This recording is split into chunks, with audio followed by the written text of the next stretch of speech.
ॐ नमः शिवाय। ভগবান মহাদেবের আশীর্বাদ পেতে চ্যানেলটি এখনই সাবস্ক্রাইব করুন। আজকে আমাদের আলোচ্য বিষয় হলো কন্যা রাশি। কন্যা রাশির জাতক জাতিকাদের 2025 বছরটা কেমন কাটবে, কি করলে আপনি ভালো থাকবেন এবং গ্রহ দেবতাকে এই রাশির জাতক জাতিকাদের কোন সময়ে ভালো হতে চলেছে, কখন ধন প্রাপ্তির যোগ রয়েছে, কখন লটারির সংযোগ রয়েছে এবং কখন কখন খারাপ সময় এবং এর প্রতিকারের মূল বিষয়বস্তুগুলি কি আজকে এই ভিডিওতে আমরা জেনে নিব। তো কালপুরুষের রাশিচক্রে অন্যতম একটি রাশি হলো কন্যা রাশি। এই রাশির অধিপতি গ্রহ হলো বুধ, ভাবাবেগের রাশি। এই উক্ত রাশির জাতক জাতিকাদের মুখশ্রীতে প্রতিফলিত রয়েছে সৌম্য ভাব।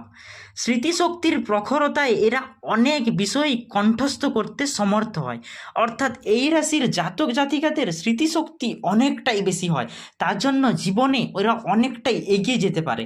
এদের চরিত্রের মধ্যে নির্মল, নির্লোভ, কমনীয়তা অর্থাৎ কমনীয়তা থাকে, তাই খুব সহজে এরা শত্রুকে বশীভূত করতে সক্ষম হয়। এই রাশির প্রেম বেদন থাকে অতিমাত্রায়, বিপরীত লিঙ্গকে দ্রুত আকর্ষণ করতে পারে। বিবাহ প্রায়শই অসবর্ণ পরিচিতির মধ্য দিয়ে থাকে। সরলতার মধ্যে রয়েছে আত্মবিশ্বাস ও মানসিক সংযম। নিজ প্রচেষ্টা ও অন্যের সহায়তা, এই দুয়ের মিলনে আসে প্রতিষ্ঠা। স্বভাবে বুধ তম্যধর্মী, তাই এই রাশি বৈরাগ্যকে আশ্রয় করে এগিয়ে চলতে চায় না। ভালোবেসে বিয়ে করলেও স্বামী ও স্ত্রী প্রায় মনোমত হয় না। সঙ্গীত ও সাহিত্য শিল্পের প্রতি আকর্ষণ যেন সহজাত। তো এখন জেনে নিব বছরটা কেমন কাটবে। দেহ ও মনের অনেক স্বস্তি আসবে। কর্মক্ষেত্রে পরিবেশ আবেগ তুলনায় অনেক অনুকূলে আসবে। কম বেশি আর্থিক উন্নতি তো হবেই। ব্যবসায়ীদের আর্থিক যোগাযোগ অনেকটাই বাড়বে। পেশায় নিযুক্তদের এই বছর সার্বিক উৎসাহিত করবে। দূরপাল্লার কোথাও বেড়াতে যেতে পারেন। বাড়িতে মাঙ্গলিক কর্মানুষ্ঠান যোগ হতে পারে। প্রেমিক প্রেমিকাদের মানসিক অশান্তির মাত্রা এবছর অনেকটাই কমবে। বছরের বেশিরভাগ দিনগুলো কাটবে আনন্দে এবং ক্রম প্রার্থীদের ক্ষেত্রে বছরটা অনেকটাই অনুকূলে থাকবে। কন্যা লগ্নের জাতক জাতিকাদের স্বাস্থ্য ও মনের অস্বস্তি কাটবে, তবে স্বজনদের কারো স্বাস্থ্য সারা বছর মাঝে মধ্যে বিবৃত থাকবে। অর্থাৎ কন্যা রাশির জাতক জাতিকাদের নিজেদের স্বাস্থ্য তো ঠিকই থাকবে, কিন্তু তাদের আত্মপ্রিয়জন যারা আছে তাদের কিন্তু স্বাস্থ্যের মাঝখানে বিবৃত অবস্থা আসতে পারে। এখানে যে প্রতিকারগুলি রাশি অনুযায়ী করা হলো তা শুধুমাত্র 1 বছরের জন্য। প্রতিকারগুলি আমার মন গড়া কোনো কথা নয়।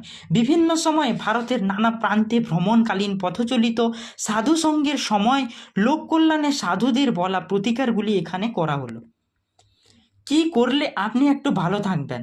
সম্ভব হলে প্রতি শনিবার 9টা সাদা ফুল, অর্থাৎ টগর বাদে এমন অন্য কোনো সাদা ফুল আর কলা বাদে এমন ফল যে কোনো প্রতিষ্ঠিত কালী মন্দিরে সকাল থেকে রাতের মধ্যে যখন সময় পাবেন দক্ষিণা সমেত দিয়ে চলে আসুন। কাজটা সমানে করতে থাকুন। সংসার ও প্রতিষ্ঠা জীবনের সার্বিক কল্যাণ তো হবেই, দেহ মনের অনেক স্বস্তি আসবেন। এবার জেনে নিন কী রঙের আপনারা পোশাক পরবেন। কন্যা রাশির জাতক জাতিকাদের জন্য হালকা আকাশি, হালকা সবুজ, হালকা হলুদ আর সাদা পোশাক অত্যন্ত শুভদায়ক। বাড়িঘরে রঙের মধ্যে থেকে একটা পছন্দ করতে পারেন, অর্থাৎ হালকা সবুজ, হালকা হলুদ, এই রঙের মধ্যে যে কোনো একটি রং আপনি পছন্দ করতে পারবেন। এবার ব্যক্তিগত রাশি অনুসারে ফল কতটা মিলবে সে বিষয়ে খুলে বলা যাক। এখানে যে ফলাফল লেখা হলো তা একেবারে অনুমান ভিত্তিক। নক্ষত্রভেদে এক এক জাতক জাতিকার মানসিক গঠন, চিন্তাভাবনা, চারিত্রিক বৈশিষ্ট্য, জীবন প্রবাহ এক এক রকমের হয়ে থাকে। এর সঙ্গে থাকি জন্মকালীন রাশিচক্রের শুভ গ্রহের অবস্থান। রাশি এক হলেও নক্ষত্র ইত্যাদি ভেদে ফলাফলের তারতম্যটাই হলো স্বাভাবিক। অত্যন্ত সূক্ষ্ম বিচার করলে ফলাফল লেখা সম্ভব হয় না। প্রত্যেকটা রাশির কোনো একটা নক্ষত্রকে ধরে গড়ে একটা অনুমান ভিত্তিক শুভাশুভ ফল লেখা হয়। ফলে কারোর ফল মেলে দারুণভাবে, কারো কিছু কিছু, কারো বা একেবারে নয়। সব কথা মিলবে এমনটা ভাবার কোনো কারণ নেই। এখানে রাশির ওপর ভিত্তি করে ভাগ্যফল নিয়ে যা লেখা তা অভিজ্ঞতায় দেখা একটা আভাস মাত্র। এটাই বাস্তব সত্য বলে ধরে নিয়ে চলাই কোনো কাজের কথা নয়, চলার কারণ আছে বলে মনে করতে হবে। তো এটাই ছিল কন্যা রাশির জাতক জাতিকাদের 2025 সালটি কেমন যাবে, তাদের শুভ সময় এবং খারাপ সময়ের মূল বিষয়বস্তু। তো ভিডিওটি যদি আপনাদের ভালো লেগে থাকে তাহলে অবশ্যই চ্যানেলটি সাবস্ক্রাইব করুন এবং পাশে থাকা বেল আইকনটি প্রেস করুন এবং একটি সুন্দর করে কমেন্ট করে যাবেন এবং কমেন্ট বক্সে হর হর মহাদেব লিখতে একদমই ভুলবেন না। আজকের জন্য এইটুকুই, ধন্যবাদ।